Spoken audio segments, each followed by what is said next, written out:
साथियों, मैं अंकित कुमार यादव आप सभी का स्वागत करता हूं सृष्टि ज्ञान केंद्र में, जहां आज हम चल रहे हैं प्रारंभ करने अपने अध्याय को, जो अध्याय है आपका शीत युद्ध का दौर। पिछली क्लास में हमने समझ लिया कि किस प्रकार से शीत युद्ध का प्रारंभ होता है, किन कारणों से प्रारंभ होता है, उसकी क्या आधारशिला होती है, दूसरे विश्व युद्ध का उसमें क्या योगदान होता है, और शीत युद्ध के कारण विश्व किस प्रकार से दो खेमों या कहीं कि तीन खेमों में बढ़ गया। हमने परिचय पूर्ण रूप से इस चैप्टर का समझ लिया है। अब हम चल रहे हैं इसके आगे की घटनाओं को समझने, इसके आगे की घटनाओं को समझने। आज का आपका विषय है क्यूबा का मिसाइल संकट। ये क्यूबा का मिसाइल संकट क्या है और क्यूबा के मिसाइल संकट को शीत युद्ध का चरम बिंदु क्यों कहा जाता है, आज चल रहे हैं हम इस बात को समझने और इसके कारण शीत युद्ध का किस प्रकार से रुख बदला, शीत युद्ध ने अपने आप को किस प्रकार से संभाला, ये सारी चीजें हम बड़ी बखूबी तरीके से समझेंगे। और इस चैप्टर का सबसे प्रथम पॉइंट इसे ही क्यों रखा गया है, ये भी आप भली भांति जानेंगे, समझेंगे। आइए तो प्रारंभ करते हैं विस्तार पूर्वक इस चैप्टर के बारे में और इस विषय के बारे में। क्यूबा का मिसाइल संकट। क्यूबा का मिसाइल संकट आपको पता होना चाहिए क्यूबा कहाँ है। सर्वप्रथम आपको इस बात का पता होना चाहिए क्यूबा कहाँ है। क्यूबा अमेरिका के तटवर्ती क्षेत्र में स्थित एक द्वीपीय देश है। अमेरिका के तटवर्ती, जैसे श्रीलंका हमारे देश से लगा हुआ एक छोटा सा देश है ना, ये जैसे वैसे ही क्यूबा भी अमेरिका के जस्ट नीचे बसा हुआ है। ये देखो, अगर दिखता है तो ये रहा है, ये स्थित है क्यूबा। तो क्यूबा का अमेरिका के लिए और सोवियत संघ के लिए अपना अलग अलग महत्व है। आपको पता है कि ये जो शीत युद्ध था, ये शीत युद्ध प्रारंभ होता है और इस शीत युद्ध के अंतर्गत दोनों महाशक्तियों के दो अलग अलग खेमे बढ़ जाते हैं। 1945 के बाद दुनिया दो खेमों में बढ़ जाती है। एक खेमा कौन सा होता है, एक अमेरिकी खेमा होता है और एक सोवियत खेमा होता है। तो ये जो क्यूबा होता है, ये किसके खेमे का देश होता है, ये सोवियत खेमे का देश होता है। तो ऐसा क्या होता है क्यूबा में जो क्यूबा संकट का विषय बन जाता है। आइए जानते हैं, बहुत ध्यान से सुनना जतिन, बहुत ही ध्यान से। 1961 क्यूबा के लिए और सोवियत संघ और अमेरिका के लिए बहुत ही खास है। कैसे, सुनते चलो। 1961 की अप्रैल में सोवियत संघ के नेताओं को यह चिंता सता रही थी कि अमेरिका साम्यवादियों द्वारा शासित क्यूबा पर आक्रमण कर दे। ये जो क्यूबा है, इस पे जो शासन व्यवस्था थी वो सोवियत की शासन व्यवस्था जैसी थी। मतलब जिस प्रकार से सोवियत सिस्टम में पॉलिटिकल और इकोनॉमिकल सिस्टम था, उसी पॉलिटिकल और इकोनॉमिकल सिस्टम के थ्रू आपका क्यूबा भी चलता था। तो 1961 के अप्रैल में जो आपके सोवियत संघ के नेता थे, उनको ये खतरा सता रहा था कि अमेरिका क्यूबा पर आक्रमण कर देगा और अमेरिका जो सोवियत के फेवर में वहां पर जो सत्ता में लोग बैठे हैं, उनको सत्ता से हटाकर अपनी मनपसंद सत्ता बिठा देगा और इसकी और मेरी दोस्ती को तोड़ देगा, इसकी और मेरी दोस्ती को तोड़ देगा। तो फिर इसके लिए सोवियत क्या करता है, इसके लिए सोवियत क्या करता है, सुनिए। अमेरिका साम्यवादियों द्वारा शासित क्यूबा पर आक्रमण कर देगा और इस देश के राष्ट्रपति फिदेल कास्त्रो का तख्ता पलट हो जाए। क्यूबा अमेरिका के तट से लगा हुआ एक छोटा सा द्वीपीय देश है। क्यूबा का जुड़ाव सोवियत संघ से था और सोवियत संघ उसे कूटनीतिक तथा वित्तीय सहायता देता था। कूटनीतिक और वित्तीय सहायता देता था कौन, आपका सोवियत संघ। किसको, क्यूबा को। समझ में आई बात? क्यूबा को क्यों देता था? क्योंकि वो उसका मित्र राष्ट्र था, वो उसका दोस्त था, वो उसे अपने लिए एक बहुत ही महत्वपूर्ण पहलू मानता था, एक बहुत ही महत्वपूर्ण पहलू मानता था अमेरिका पर निगरानी रखने के लिए, अमेरिका पर निगरानी रखने के लिए। आगे सुनो। सोवियत संघ के नेता निकिता क्रुश्चेव ने क्यूबा को रूस के सैनिक अड्डे के रूप में बदलने का फैसला किया। जब उन्हें यह पता चला, किसके? क्यूबा के राष्ट्रपति निकिता क्रुश्चेव को जब ये पता चला कि अमेरिका ऐसी कोई घटना करने वाला है, तो फिर निकिता क्रुश्चेव ने क्या कहा कि हम क्यूबा को अपने सैनिक अड्डे में बदल देंगे, कि अगर अमेरिका ऐसा करने आया तो अमेरिका को मुंह की खानी पड़ेगी, अमेरिका को मुंह की खानी पड़ेगी। 1 के 4 मारे जाएंगे, अमेरिका के 1 के 4 मारे जाएंगे, अमेरिका अपने आप ही ठिकाने आ जाएगा, अमेरिका अपने आप ही ठिकाने आ जाएगा। समझ में आई बात? तो ये होता है, तो ये होता है। तो क्यूबा को रूस के सैनिक अड्डे के रूप में बदलने का फैसला किया। 1962 में क्रुश्चेव ने क्यूबा पर परमाणु मिसाइल तैनात कर दी।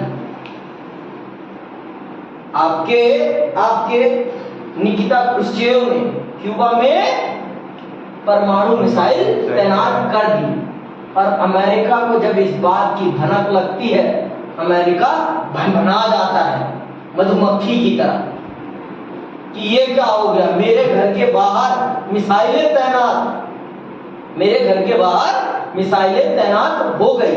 आगे सुनना। इन हथियारों की तैनाती से पहली बार अमेरिका नजदीकी निशाने की सीमा में आ गया। हथियारों की इस तैनाती के बाद सोवियत संघ पहले की तुलना में अब अमेरिका के मुख्य भूभाग के लगभग दुगने ठिकानों या शहरों पर हमला बोल सकता था। क्यूबा में परमाणु मिसाइलों के तैनात हो जाने के कारण, क्यूबा में परमाणु मिसाइलों के तैनात हो जाने के कारण अमेरिका की जान उसके हलक में अटक आई थी। क्यों? क्योंकि इससे पहले तक, आज तक ऐसा कभी नहीं हुआ है कि क्यूबा सोवियत संघ उसके घर के बाहर आ गया हो और वो कुछ ना कर पाया हो। मतलब अब आपके घर के बाहर अगर दुश्मन आकर डेरा डाल ले तो आपको ज्यादा खतरा होगा कि नहीं होगा? क्यों होगा? क्योंकि अब आप उसके निशाने में हैं। अब जितना वो नुकसान आपको पहुंचा सकता है वो पहुंचाएगा, आप उतना उसे नुकसान नहीं पहुंचा सकते। समझ में आई बात? क्योंकि आपके घर के बाहर आके लड़ रहा है तो ज्यादा नुकसान किसको होगा? समझ में आई बात? आपको।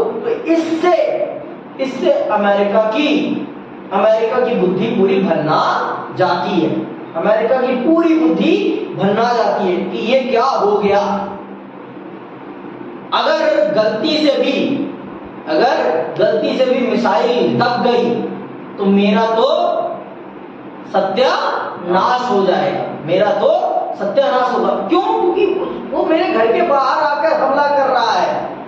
भाई अगर घर के दूर लड़ाई होती है किसी को भी दिक्कत नहीं होती, लेकिन घर के बाहर अगर लड़ाई होती है तो जिसके घर के बाहर लड़ाई होती है उसको सबसे ज्यादा खतरा होता है। तो अमेरिका को इस बात का खतरा हो गया, क्योंकि अभी तक जितनी भी लड़ाइयां हो रही थी अमेरिका के घर के बाहर नहीं हो रही थी, हो कहाँ रही थी?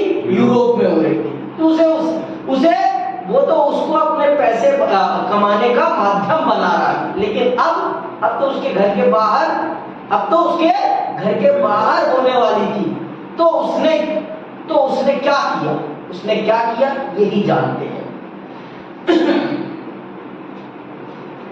क्यूबा में सोवियत संघ द्वारा परमाणु हथियार तैनात करने की भनक, सुनना, क्यूबा में सोवियत संघ द्वारा परमाणु हथियार तैनात करने की भनक अमेरिका को 3 हफ्ते बाद लगी। 3 हफ्ते बाद अमेरिका को पता चल पाया कि सोवियत संघ ने क्यूबा में परमाणु मिसाइलें तैनात कर दी हैं, परमाणु मिसाइलें तैनात कर दी हैं। 3 हफ्ते बहुत बड़ा समय होता। 21 दिन बाद आपको पता चल रहा है कि आपके दुश्मन ने आपका घेराव कर लिया है, आपका घिराव कर लिया है। तो अब आप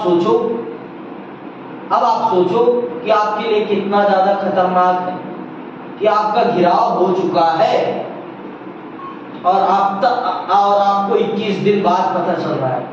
तब आप क्या करोगे? आप लड़ोगे कि आप युद्ध को टालने की कोशिश करोगे? युद्ध को टालने की कोशिश। क्यों? क्योंकि इससे हमें ज्यादा खतरा है। हाँ, इससे आपको ज्यादा खतरा है, क्योंकि आपके बाहर लड़ाई होगी, आपके घर के बाहर लड़ाई होगी, उसका ज्यादा कुछ बिगड़ेगा नहीं, आपका सब कुछ बर्बाद हो जाएगा। आप मान लो उसको 40% नुकसान पहुंचाओगे तो वो आपको 80% नुकसान पहुंचा देगा, आपको 80% नुकसान पहुंचा देगा। इसलिए आप चाहोगे कि युद्ध ना ही हो, युद्ध ना ही हो। तो आगे सुनो। अमेरिकी राष्ट्रपति जॉन एफ कैनेडी, उस समय अमेरिका के राष्ट्रपति कौन थे?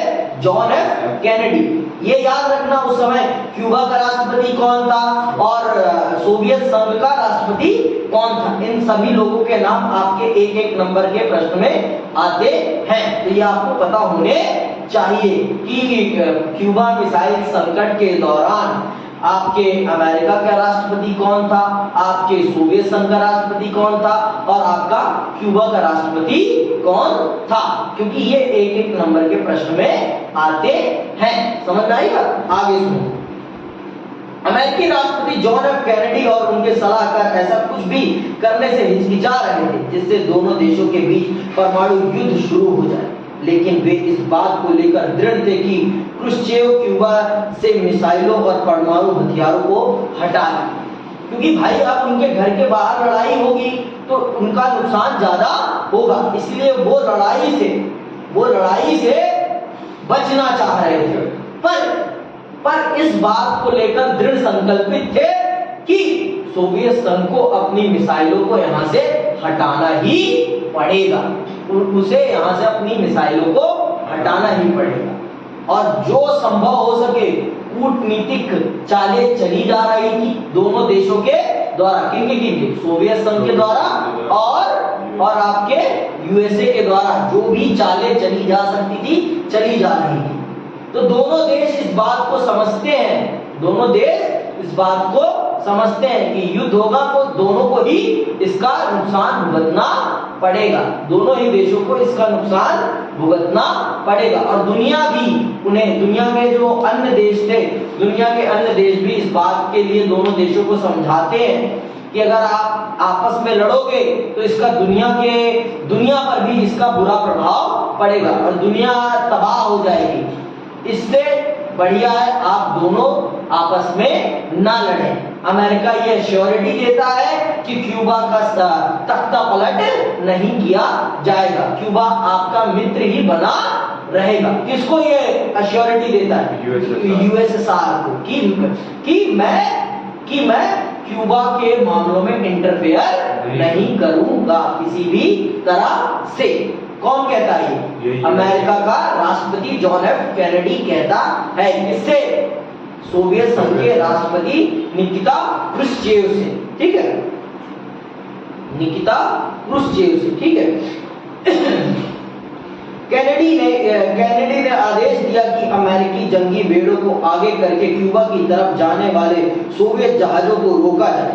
इस तरह अमेरिका सोवियत संघ को मामले के प्रति अपनी गंभीरता की चेतावनी देना चाहता था। ऐसी स्थिति में यह लगा कि युद्ध होकर रहेगा। इसी को क्यूबा मिसाइल संकट के रूप में जाना गया।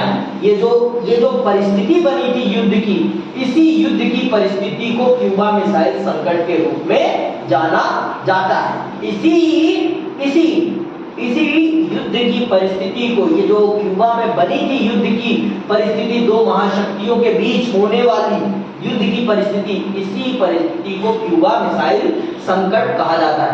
और ये पहली बार था कि दोनों शक्तियां आपस में एक दूसरे के सामने प्रत्यक्ष रूप से आई, डायरेक्टली एक दूसरे के आमने सामने आ गई थी युद्ध की पोजीशन में। इसीलिए क्यूबा मिसाइल संकट को शीत युद्ध का चरम बिंदु कहते हैं, क्योंकि दोनों महाशक्तियां इससे पहले कभी भी डायरेक्टली एक दूसरे के सामने नहीं आई थी। पूरे कोल्ड वॉर के टाइम पीरियड में जब भी लड़ रहे थे इनडायरेक्टली लड़ रहे थे, लेकिन इस टाइम पीरियड पे दोनों ही महाशक्तियां आमने सामने एक दूसरे के आ गई थी डायरेक्टली। समझ में आई बात? इसीलिए क्यूबा मिसाइल संकट को शीत युद्ध का चरम बिंदु कहते हैं। बात समझ में आई कि नहीं आई? ये भी आगे सुनो। इस संघर्ष की आशंका ने पूरी दुनिया को बेचैन कर दिया। यह टकराव कोई आम युद्ध नहीं होता। अगर ये टकराव हो जाता तो ये कोई आम युद्ध नहीं होता, ये युद्ध परमाणु युद्ध होता, और ये परमाणु युद्ध पूरी दुनिया को तबाह कर देता, पूरी दुनिया को तबाह कर देता। समझ में आई बात?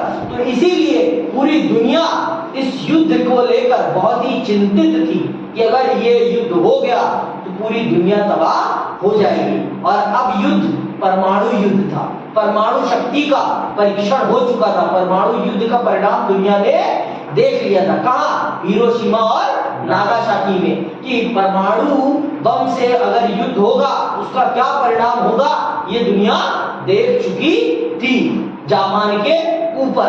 समझ में आ गई बात? तो इसलिए दुनिया बहुत ज्यादा आतंकित हो गई थी, डर गई थी कि अगर ऐसा कुछ भी हुआ तो हम सब की तो जान ऐसी ही चली जाएगी, हमारे सपने ध्वस्त हो जाएंगे।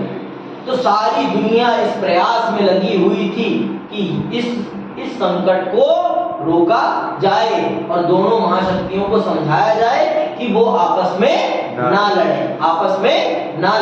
समझ में आई बात? तो दुनिया इस चीज का प्रयास करती है और दुनिया दोनों महाशक्तियों को समझाने में सफल होती है, और दोनों महाशक्तियां अपनी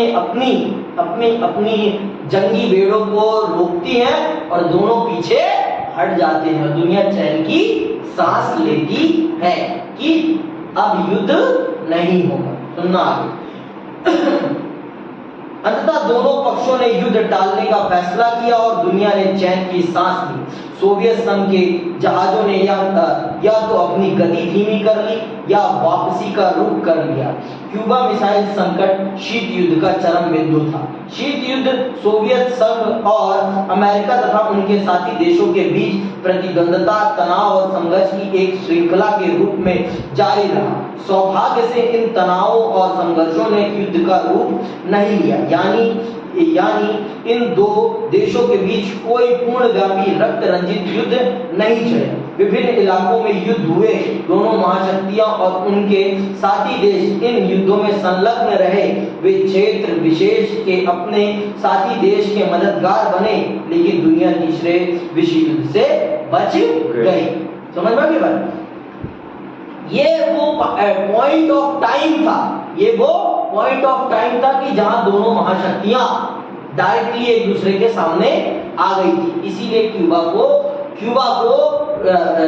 शीत युद्ध का चरम बिंदु कहा जाता है। नहीं, लड़ाइयां तो बहुत बार हुई, लेकिन कभी भी ये दोनों महाशक्तियां डायरेक्टली उसमें इन्वॉल्व नहीं हुई। इनके गुट के देश आपस में लड़े, इन्होंने बैक हैंड रहते हुए, बैक यार्ड रहते हुए उनको सपोर्ट किया, लेकिन कभी फ्रंट फुट पे आके लड़ाई नहीं की। लेकिन क्यूबा में ये दोनों फ्रंट फुट पे आ गए थे लड़ाई की। इसीलिए क्यूबा को शीत युद्ध का चरम बिंदु माना गया है।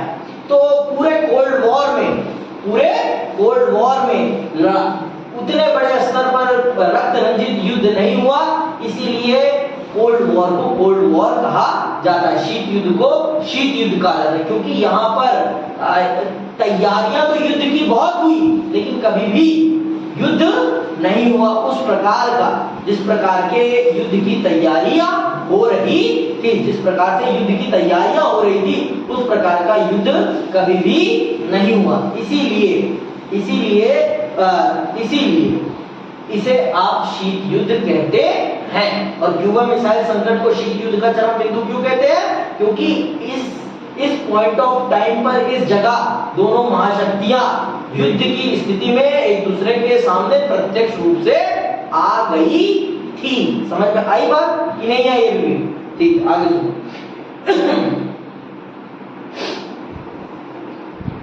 दोनों महाशक्तियां और उनके साथी देश इन युद्धों में संलग्न रहे। वे क्षेत्र विशेष के अपने साथी देश के मददगार बने, लेकिन दुनिया तीसरे युद्ध से बच गई। समझ में, तीसरे युद्ध से बच गई। शीत युद्ध सिर्फ जोर आजमाइश, सैनिक गठबंधन अथवा शक्ति संतुलन का मामला भर नहीं था। मैंने आपको बता दिया, ये सिर्फ जोर आजमाइश, शक्ति प्रदर्शन तक ही सीमित नहीं था। ये असली लड़ाई किस चीज की थी? असली लड़ाई विचारधारा की। असली लड़ाई किस चीज की थी?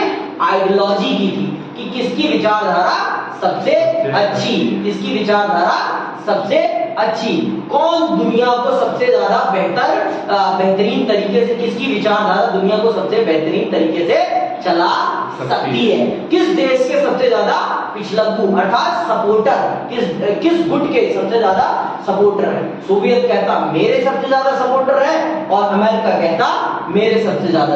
जिस देश के सबसे ज्यादा फॉलोअर्स होंगे, उसकी आइडियोलॉजी के जितने फॉलोअर्स होंगे, वो इस युद्ध को जीतता हुआ दिखाई पड़ता। एट द एंड अमेरिका इस युद्ध को जीत जाता है। एट द एंड अमेरिका इस आइडियोलॉजिकल वॉर को जीत जाता है।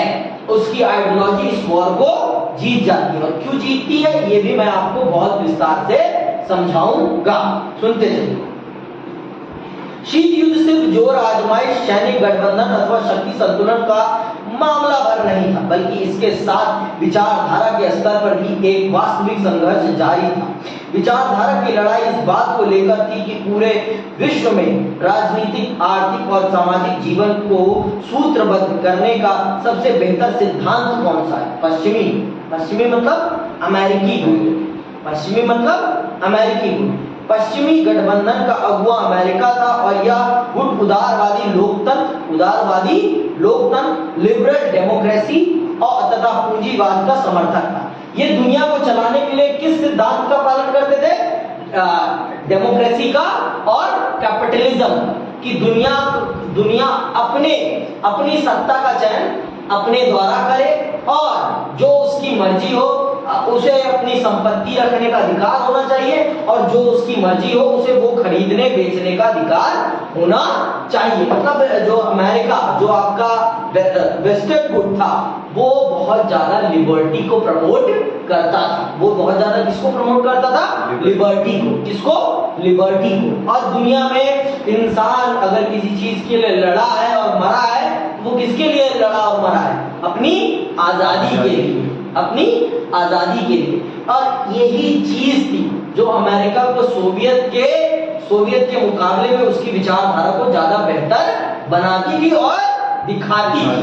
बेहतर बनाती थी और दिखाती थी। गरीबी दोनों देशों में थी, लेकिन यहाँ जो गरीबी थी उसे खत्म करने के लिए लोग खुद जिम्मेदार थे। कहां पर? पश्चिमी मुल्कों में, वेस्टर्न मतलब अमेरिका के गुट में जो भी देश थे, उनमें गरीबी थी, लेकिन उस गरीबी को दूर करने की जिम्मेदारी सरकार की नहीं थी, उस व्यक्ति के खुद के ऊपर थी, उसकी कैपेबिलिटी के ऊपर थी। अगर उसके अंदर कैपेबिलिटी है तो वो अपनी गरीबी और उस गरीबी के जर्द से वो खुद निकल सकता है। सरकार उसकी बेसिक नीड्स को पूरा करेगी बस। उसके बाद अगर उसके अंदर कैपेबिलिटी है तो वो अपने आप को उस गर्द से निकाल लेगा, अपने आप को उस गर्द से निकाल लेगा। अगर उसके अंदर कैपेबिलिटी नहीं है तो कोई भी उसको उस गर्द से निकाल नहीं सकता। ये अमेरिकन आइडियोलॉजी मानती थी। जो अमेरिका जिस प्रिंसिपल पर चलता था वो आज भी उसी प्रिंसिपल पर चलता है। समझना क्यों? तो इन्होंने अमेरिकी आइडियोलॉजी में सबसे ज्यादा आजादी को प्रमोट किया और यही आजादी को प्रमोट करने के कारण अमेरिका आइडियोलॉजिकल वॉर में कहीं ना कहीं सोवियत से आगे निकल जाता है। भाई सब इंसान को, हर व्यक्ति को आजादी बहुत ज्यादा प्यारी है। एक बार के लिए वो थोड़ा कम ज्यादा खा लेगा, लेकिन अगर उसकी आजादी के साथ कॉम्प्रोमाइज होगा तो वो उसे बर्दाश्त नहीं कर पाता। और वहीं सोवियत की विचारधारा क्या थी? सुनना, वहीं सोवियत की विचारधारा क्या थी? पूर्वी गठबंधन मतलब सोवियत खेमे के देश। पूर्वी गठबंधन का अगुवा सोवियत संघ था और इस गुट की प्रतिबद्धता समाजवाद तथा साम्यवाद के लिए थी। आप इन विचारधाराओं के बारे में कक्षा 11 में पढ़ चुके हैं। और समाजवाद और साम्यवाद में इक्वालिटी को सबसे ज्यादा महत्व दिया जाता है, समानता को सबसे ज्यादा महत्व दिया था, समानता को सबसे ज्यादा महत्व दिया जाता है। यहाँ पर आपको अपनी सरकार चुनने का अधिकार नहीं है, आपको अपनी मर्जी की चीजों को खरीदने का, मतलब यहाँ पर आप वही चीजें खरीदेंगे जो सरकार आपके लिए निर्धारित करेगी। मतलब यहाँ पर आपकी लिबर्टी को आपसे छीन लिया जाता है और सब कुछ किसके कंट्रोल में हो जाता है? स्टेट कंट्रोल हो जाता है, सरकार के कंट्रोल में हो जाता है। तो यहाँ पर लोग आजादी के लिए तड़पने लगते हैं, आजादी के लिए तड़पने लगते हैं। तो यही वो ड्रॉबैक है जिसने आपके समाजवाद को, आपके यूएसएसआर को तोड़ा और अमेरिका को इस आइडियोलॉजिकल वॉर में कहीं ना कहीं अमेरिका को आगे कर दिया। ये बात आज के लिए बस इतना ही। आगे हम इसको और विस्तार से समझेंगे कि इस युद्ध में आगे क्या होता है। आपको मैं विस्तार से समझाऊंगा अगली क्लास में कि शीत युद्ध क्या है, शीत युद्ध क्या है। आज के लिए बस इतना ही। जय हिंद, जय भारत।